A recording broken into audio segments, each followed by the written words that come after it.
What if the sweetest words you hear are actually traps in disguise? What if every compliment hides a quiet intention to control you? And what if the strength to see through it all has always been within you, waiting to be claimed? Picture this. You're in a conversation. Everything sounds pleasant, even flattering. But deep down, something feels off. There's a tension beneath the surface, a subtle discomfort. You can't quite put your finger on it, but your instincts whisper, "This isn't genuine." You've been in this position before, haven't you? Maybe it wasn't some grand betrayal. Maybe it was something small, just a phrase, a gesture, a moment crafted to steer you, to bend your will without you even realizing it. That's how manipulation works. It's not always loud. It's rarely obvious. Most of the time, it's quiet, calculated, and designed to slip beneath your defenses unnoticed. The truth is, evil doesn't always wear a mask or raise its voice. Sometimes it smiles, it praises, it flatters, all to get closer, to gain influence, to control. But imagine this. What if you could recognize those lies? What if you could expose them for what they truly are? And respond not with fear or anger, but with wisdom, with clarity, with strength. Today, we're going to explore 5 common lies that manipulative people use to gain control over you. These aren't just tips, they're tools grounded in Stoic philosophy and dark psychology. These timeless lessons will sharpen your mind and strengthen your resolve. By the end of this journey, you'll know exactly how to protect yourself, how to reclaim your power, and how to stand firm in who you are. Stay with me to the end, and if you're ready to embrace that strength, type in the comments, "I rise above." Ashik. The lie of false flattery. Here's one of the oldest tricks in the manipulator's playbook. You're amazing. You're so special. You're one of a kind. It feels great, doesn't it? Like being wrapped in a warm blanket on a cold day. It touches something in us, the deep desire to feel seen, appreciated, valued. But beware. That warm feeling can be the first step into a trap. False flattery isn't a gift, it's a weapon. It's used not to uplift you, but to soften you, to make you more trusting, more agreeable, more easily influenced. The moment your ego is boosted, your guard goes down, and that's exactly what they want. The Stoics knew this well. They taught that true worth never comes from others' approval, only from within. Marcus Aurelius, one of the great Stoic emperors, put it plainly, you have power over your mind, not outside events. Realize this and you will find strength. When you truly embrace this mindset, compliments, even sweet ones, lose their power over you. You don't need someone else to tell you you're worthy. You already know it, because you've built that worth from the inside out. So the next time someone showers you with praise that feels just a bit too convenient, stay grounded. Ask yourself, is this admiration or is it a tactic? Don't chase validation. You don't need it. Your value isn't up for debate. It's already yours. And if you're starting to feel that truth take root inside you, that unshakable inner strength, drop a comment. I am enough. Let that become your anchor. Let it guide you. Now, let's move on to the second lie, one that hides behind guilt and twists your sense of responsibility. So, you've begun to see through the illusion of false flattery. Now let's go one step deeper. Because manipulation doesn't always wear a smile. Sometimes it wears the mask of favor, the lie of "you owe me." One of the most insidious tools manipulative people use is a simple phrase that carries immense weight. "You owe me." It sounds harmless at first, but don't be fooled. This lie is deeply powerful, and it comes in many quiet, disguised forms. Picture this. Someone offers you a small favor. Maybe they pick you up from the airport or help you solve a quick problem. You're grateful, naturally. But then they don't let you forget it. They bring it up again and again, not with anger, not directly, just with subtle reminders. Quiet nudges that trap you in a corner, making you feel like now somehow you owe them something. Or maybe it's someone who's always offering help, but not from kindness, not from generosity. They're laying down threads, weaving invisible strings that bind you to them. And one day, they'll tug on those strings. They've given you something, and now they want something back. But here's the truth. You owe no one anything unless you've consciously chosen to give something in return. Manipulation through guilt is not generosity, it's control. From a Stoic perspective, the only true obligation you have is to your own integrity, your own choices, your path. The Stoics believed in radical self-responsibility, in living by virtue, not by guilt. Seneca put it powerfully, "No man is free who is not master of himself." So if someone tries to trap you in this emotional transaction, trying to hold past favors over your head, pause, breathe, ask yourself, did I agree to this exchange? Or is this debt being forced upon me? Because true virtue doesn't demand payback. It gives freely and expects nothing. The moment someone uses their kindness as leverage, it's no longer kind. It's a calculated move to control you. You are not a debtor in someone else's emotional economy. Your choices are not currency, and your freedom is not up for trade. The next time someone says, "After everything I've done for you, hear the alarm. That's not respect. That's emotional manipulation. And every time you give in to that guilt, you surrender a piece of your sovereignty. But you don't have to. Stoic wisdom reminds you, you are not bound by someone else's expectations. You are only bound by the values you choose. Let's move forward, because once guilt fails, some manipulators will turn to something even darker. Fear. Are you ready to confront it? Once you've broken free from guilt and reclaimed your right to choose, a new kind of strength begins to form. The strength to see clearly, even when others try to blur your vision. The lie of, "It's not that bad."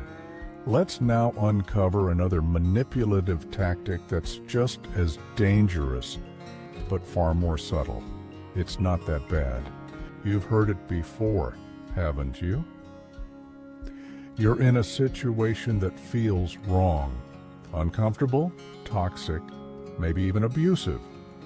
It could be a relationship that drains your spirit, a business deal that smells of dishonesty, or a friendship that leaves you questioning your worth, and when you raise concerns, what do they say? You're overreacting. Come on, everyone has problems. Don't be so sensitive. This is not just denial, it's gaslighting, a psychological weapon used to erode your trust in yourself, to make you question your own judgment and perception. By minimizing the issue, the manipulator seizes control over your reality. They want you to believe that what you're seeing, what you're feeling, isn't valid, that your discomfort is exaggerated, that your instincts are flawed. But the truth is, You know when something is wrong. You can feel it in your gut, in the quiet tension that doesn't go away. That inner voice, that's not weakness, that's wisdom. The Stoics understood the power of that clarity. They never encouraged denial. They never taught people to sugarcoat pain or look away from difficulty. Quite the opposite. Marcus Aurelius wrote, "The impediment to action advances action.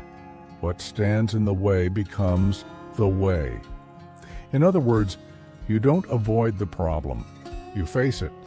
You don't pretend the fire isn't burning. You walk into it with awareness, armed with reason and courage. Stoicism teaches us to accept reality not as we wish it to be, but as it is, with clear eyes, with honesty, even when it hurts. So when someone tries to downplay your pain, when they tell you it's not that bad, understand what they're really doing. They're asking you to silence your instincts, to abandon yourself, but you don't have to. You have the strength to observe what's real, to confront it, and to make decisions based on truth, not on someone else's narrative, because courage doesn't mean ignoring what's wrong. It means facing it, fully aware, and still choosing to rise. Now let's take this even further, because when truth is too hard to hide, manipulators may resort to a darker lie, one that shames you for walking away. Are you prepared to face that next test? When someone tells you it's not that bad, they're not just dismissing your pain, they're asking you to silence your truth. But in Stoic thought, truth is not something to be ignored. It's something to honor. Don't let them diminish your truth. Remember what Epictetus said. It's not what happens to you, but how you react to it that matters. Your reaction, your judgment, is your greatest source of power. You are not obligated to downplay your experiences just because someone else refuses to see the damage. You have the right to look at a situation clearly, call it what it is, and take action if it threatens your peace, your well-being, your dignity. That is not overreacting. That is responsibility. That is strength. The Stoics never ran from reality. They didn't bury their heads in denial or hide behind illusions. Instead, they faced truth head-on, because only by acknowledging a problem can you begin to overcome it. So if you ever find yourself in a situation that feels off, where the air is heavy, the smiles are fake, and something deep inside you whispers, "This isn't right," listen. That voice is wisdom. That feeling is your mind protecting you. Never let someone else define your reality. Never let them convince you that your instincts are wrong. If you've ever ignored the warning signs only to look back and say, "I knew it all along," you're not alone. Let that be the last time you silence your truth. Drop a comment saying, "I trust my truth," and make a quiet promise to yourself that from now on, your inner voice will be heard. And if you're committed to walking through life with clear eyes and a strong heart, give this video a like. Because clarity in the face of confusion is a rare form of courage. The lie of "you'll never be good enough." Now, let's dive into one of the most damaging and soul-crushing lies manipulators use to keep you small. You'll never be good enough. They might never say it outright. In fact, they rarely do.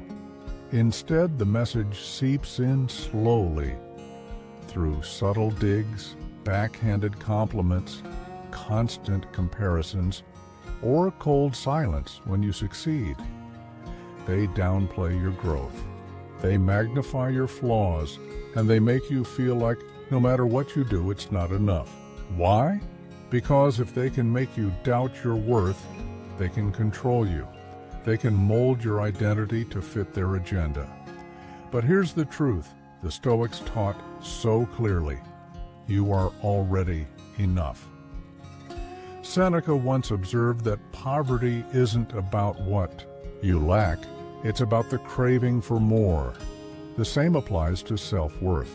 You don't become complete through praise. You become complete when you stop chasing approval and start acting in alignment with your values. Your worth doesn't come from others' opinions. It comes from your character, from your choices, from your integrity. So when someone tells you, whether through words or implication, that you'll never measure up, don't absorb their message, reject it. They are not speaking a universal truth. They are projecting their limitations onto you. If you've ever felt yourself shrinking to fit into someone else's expectations, now is the time to rise. Drop a comment saying, "I am complete," and let that be your declaration. And if you're ready to stop seeking approval and start embracing your own worth, give this video a like. Because your value was never theirs to determine in the first place. But manipulation doesn't always come in the form of criticism. Sometimes it wears the disguise of love, the promise to fix you. Let's break that one apart next. Ready? When someone says, "I can fix you," it may sound compassionate. But beneath that promise lies a dangerous illusion, the idea that you are broken. The truth is, you're not. The lie of "I can fix you," here's the Stoic truth: you are already whole. The moment someone claims they can fix you, what they're really doing is planting doubt, a seed that says you're not enough as you are. But Stoicism rejects this illusion. It teaches us that the journey of growth is deeply personal. No one else can walk it for you. No one else can control the pace, the direction, or the destination. Marcus Aurelius put it simply, yet profoundly: the happiness of your life depends upon the quality of your thoughts, not the opinions of others, not the guidance of those who say they know better, but your thoughts, your decisions. So when someone steps into your life and says, "Let me fix you," remind yourself of what's actually happening. They're not offering love, they're offering control. They want to become the architect of your identity, shaping you into someone that fits their vision. But your life is not a renovation project. Growth isn't about being fixed. It's about learning, evolving, and choosing on your terms. You already have everything you need inside you to rise, to heal, to transform. The Stoics believed that real strength comes from within, from your capacity to reflect, to choose virtue, and to take full responsibility for your path. If you're ready to reclaim that inner strength, to reject the illusion of dependency, and embrace your power, drop a comment saying, "I am my own guide." And if you're committed to leading your own journey, tap the like button. Let the world see you're not waiting for someone to save you. You're leading yourself forward. Understanding the psychology of manipulation, now that we've uncovered the lies manipulators use, from false praise to guilt to the illusion of rescue, it's time to understand the deeper game, how manipulation actually works. Because to truly protect yourself, you need more than awareness. You need insight. Manipulators aren't just lying. They're strategically distorting your view of reality.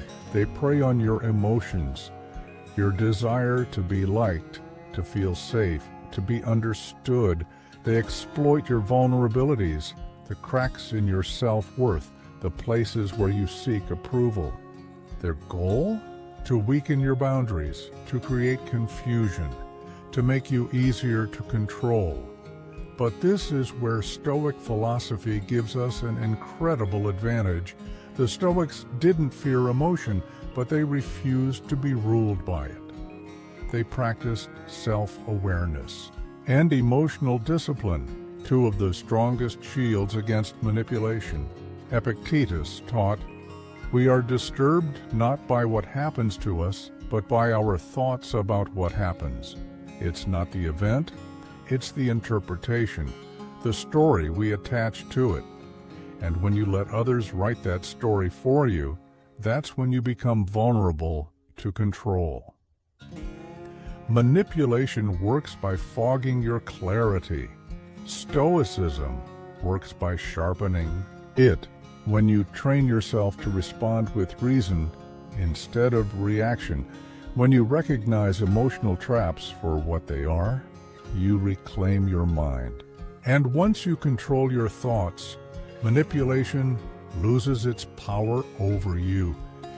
If you're ready to develop that clarity, to recognize the signs, stay grounded, and defend your inner space, drop a comment saying, "I control my mind." And don't forget to like this video if you're committed to owning your thoughts and rewriting your reality. But clarity alone is not enough. You also need boundaries, clear, strong, and unshakable. Let's talk about the power they hold next. Ready? Recognizing manipulation is the first step. The next is drawing the line and holding it. Because without boundaries, even the clearest mind can be invaded. The power of boundaries: you have the right, the absolute right, to protect your space, your energy, and your peace. The Stoics understood this long before the word boundaries became common. To them, inner peace wasn't just a luxury, it was a daily discipline, and boundaries were one of its most essential tools. Seneca once said, "A man is not hurt by the things that happen, but by his opinion of the things that happen." The world will always test you. People will overstep, demands will rise, chaos will knock at your door. But it's not the outside world that disrupts your peace. It's how much of that chaos you allow in, and that's where boundaries come in. When you set clear, healthy boundaries, you're not being selfish, you're being wise. You're saying, "This is where I end and the world begins." You're deciding what is acceptable and what is not. You're protecting your time, your focus, your emotional clarity. No one can cross those lines without your permission. And if someone tries, that's your signal, not to doubt yourself, but to reinforce those boundaries. And here's the key: don't let guilt creep in. You are not responsible for managing everyone else's feelings, moods, or expectations. Your first responsibility is you, your well-being, your growth, your clarity. When you protect your energy, you empower yourself to live in alignment with your deepest values. You stop living reactively and start choosing deliberately.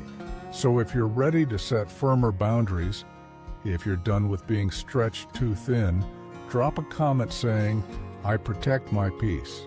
And like this video if you believe that boundaries are not barriers, but foundations for strength. Mastering emotional control in manipulative situations. Now, let's talk about something that gives boundaries even more power. Something that can break the manipulator's grip entirely. Emotional control. Manipulators don't just work through logic, they work through feelings. They want you triggered. They want you angry, reactive, hurt, afraid, because when emotions take over, your defenses drop. You become easier to guide, easier to bend, easier to control. But the Stoics had a powerful answer to this. Master your emotions before they master you. Marcus Aurelius taught, "You have power over your mind, not outside events. Realize this, and you will find strength. That strength comes in the moment someone tries to provoke you, and you remain calm. When they push your buttons, and you refuse to react. When they bait you with chaos, and you respond with stillness. That's not weakness. That's mastery. The next time someone tries to manipulate you through emotion, pause. Breathe. Observe. Ask yourself, what's really happening here? What's their intention? Then choose your response, not from fear, not from anger, but from clarity and composure. The manipulator wants a reaction. Your greatest power is not giving it to them. By mastering your emotions, you stay in control of yourself, of the moment, and of your life. Up next, we'll explore how to build a mindset that not only defends you from manipulation, but makes you unshakable. Let's keep going. When you stay calm in the storm, when you choose your response instead of reacting, you take your power back, and no manipulator can steal it again. Emotional mastery leads to life mastery the moment. You remain in control, not just of what you do, but how you feel. You step into real power. No one gets to dictate your emotions. No one gets to decide your inner state. That's your domain. Remember this, your peace is your power, and emotional control is the key that protects it. If you're ready to take that control back, to stop being pushed around by others' moods, expectations, or mind games, drop a comment saying, "I choose my response," and hit like if you believe that true power starts from within. Final thoughts. A Stoic life is a free life. We've covered a lot today, from the subtle lies manipulators use to control you, to how Stoic wisdom helps you recognize, resist, and rise above them. But if there's one thing to walk away with, let it be this. You have the power to take control of your thoughts, the power to protect your peace, the power to live according to your values, not someone else's script. Stoicism isn't just a philosophy to read, it's a practice to live. It's self-awareness in moments of confusion. It's emotional discipline when you're being provoked. It's drawing the line, standing firm and saying, "I define who I am." When you apply Stoic principles, when you consistently choose clarity over chaos, reason over reaction, something incredible happens. You become immune to manipulation. You stop chasing validation. You start attracting respect, not because you demanded it, but because you embodied it. So if today's message has empowered you, or even in a small way, drop a comment saying, "I am the master of my fate." Let it be more than a phrase, let it be a decision. And remember, this journey doesn't end here. Growth is ongoing. Strength is built, one choice at a time. If you found value in this message, don't forget to like, subscribe, and turn on notifications so you never miss a chance to sharpen your mind and grow your inner strength. Keep living these lessons. Keep walking the Stoic path, and in time you'll discover respect isn't something you chase, it's something you attract.